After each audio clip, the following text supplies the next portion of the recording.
Begini, saya dulu pernah berdoa berkali-kali sama Allah Subhanahu wa taala bahwa saya ingin membaca Quran itu fasih fil makna. Fasih itu artinya jelas, runtutan logikanya jelas.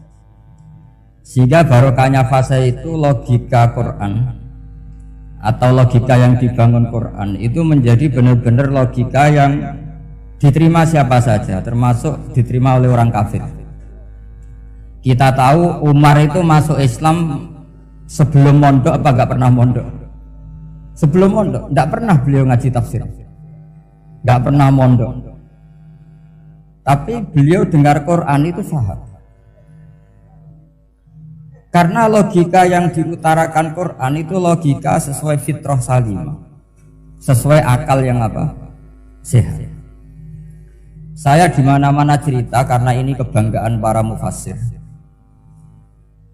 Ketika Jubair bin Mut'im bin Adi menceritakan bapaknya yaitu Mut'im bin Adi, beliau adalah orang yang sangat pintar sekali sehingga didelegasikan oleh kafir Quraisy untuk jadi negosiator di Asra Badrin. Jadi perang Badar itu kan ada Asra Badrin, orang-orang kafir yang ditawar Islam.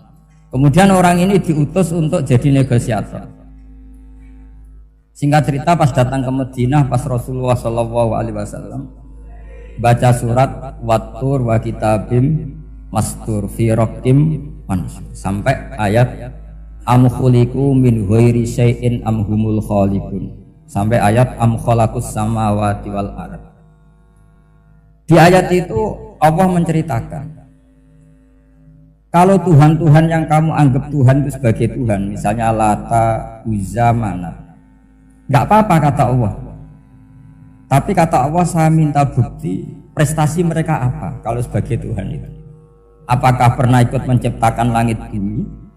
Atau kalau enggak bisa menciptakan urun kata Allah. Urun semen sak-sak kata Allah. Penting urun. Sehingga logika lalu terbangun. Prestasinya apa? Tuhan-Tuhan yang kami tuhankan itu. Kata Allah, Qul ara'aytum ma tad'una min dunillah aruni madza khalaqu minal ardi am lahum syirkun fis samawati. Kalau mereka Tuhan, tunjukkan prestasinya ke saya kata Allah. Apakah mereka terlibat dalam penciptaan langit dan bumi? Atau kalau enggak bisa menciptakan 100% kata Allah setidaknya urun. Ya tadi urun semen, am lahum syirkun fis samawati. Syirkun maknanya urunan. Lalu ketuhanan berhala Uzza dan sebagainya batal karena ayat ini. Orang kafir berpikir wah ini tidak Tuhan karena nggak punya prestasi apa-apa. Lalu mereka secara ekstrim malah berpikir ateisme, tidak mengakui adanya Tuhan. Kalau nggak diakui adanya Tuhan berarti alam raya ini dimulai dari ketiadaan. Logikanya berarti begini, hadhil maujudat khalaqahal adam. Langit yang karuan wujud, bumi yang karuan wujud, hewan-hewan yang karuan wujud, matahari, rembulan, lautan semuanya wujud. Kemudian semua maujudat ini dirumuskan khalaqahal adam, diciptakan oleh ketiadaan. Pertanyaannya adalah ma huwal junun asyaddu min hadza. Kegilaan apa yang lebih parah ketimbang ini? Karena sesuatu yang wujud dimulai dari sesuatu yang tidak wujud. Berarti sama dengan mengatakan hadhil maujudat khalaqahal adam. Semua yang enggak ada ini diciptakan oleh sesuatu yang enggak ada. Jadi semua yang ada diciptakan oleh sesuatu yang enggak ada. Maka Quran ketika ngetikan am khuliqu min ghairi syai'in. Apakah kalian semua atau mereka semua diciptakan min ghairi syai'in, min ghairi khaliqin maujudin. Saya ngecek di beberapa tafsir termasuk bukan kitab tafsir tapi maknanya sama seperti di Ihya. Masa alam raya seindah ini, seeksistensi ini, senyata ini kemudian diciptakan oleh sesuatu yang tidak ada. Mereka akhirnya mikir, ya harus diciptakan oleh sesuatu yang ada. Nah, karena sesuatu yang ada ini posisi pencipta, maka harus berstatus super. Nah, super ini oleh ulama dibahasakan wujud. Maka zat yang menciptakan ini namanya zat sing wajibil wujud. Lalu wajibil wujud ini oleh Islam disebut Allah Subhanahu wa ta'ala. Kayak apa fasihnya Quran bikin logika? Atau orang yang jadi Tuhan itu yang mengklaim sebagai Tuhan? Itu juga mungkin, yang penting mewujud. Siapa itu? Fir'aun. Fir'aun itu mengaku sebagai Tuhan. Dia sudah sah dari segi dia wujud. Namanya orang wujud punya eksistensi, mungkin berkreasi.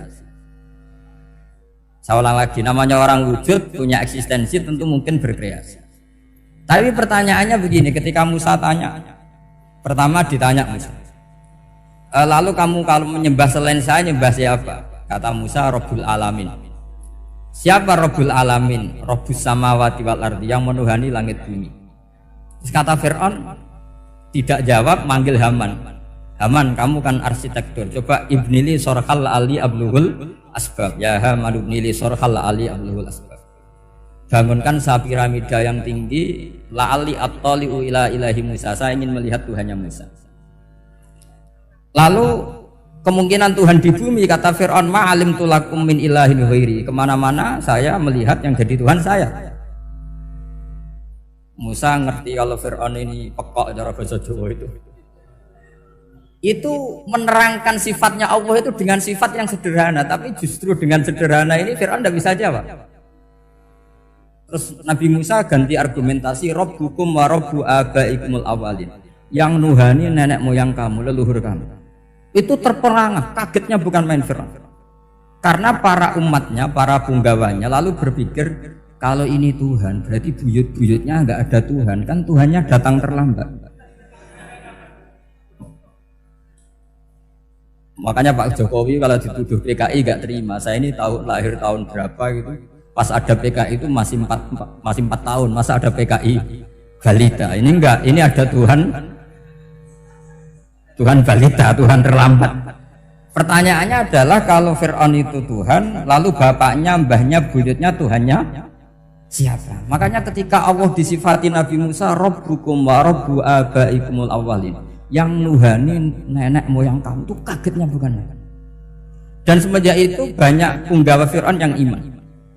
Ini yang akhirnya nanti jadi waqala rajulun mu'minum min ali fir'auna yaktumu imana.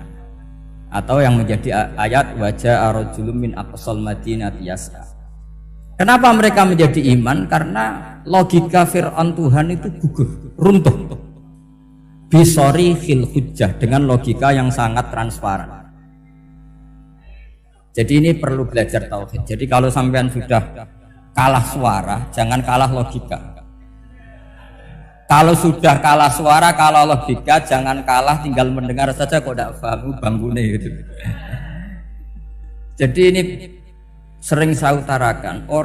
Makanya banyak ulama mengatakan fasihu ibaratil Quran itu bukan sekedar notnya atau sajanya, kalau boleh dibilang saja, tapi karena runtutan cara berpikirnya. Maka kelihatan sekali di tema-tema Quran. Ketika nyifati Allah Rabbus samawati wal ardi tidak mengalahkan Fir'aun, justru dengan sifat yang ringan Rabbukum wa Rabbu abaikumul awalin bisa mengalahkan Fir'aun. Subhanallah wa bihamdihi 'adada khalqihi wa ridha nafsihi wa zinata 'arsyihi wa madada kalimatihi. Subhanallah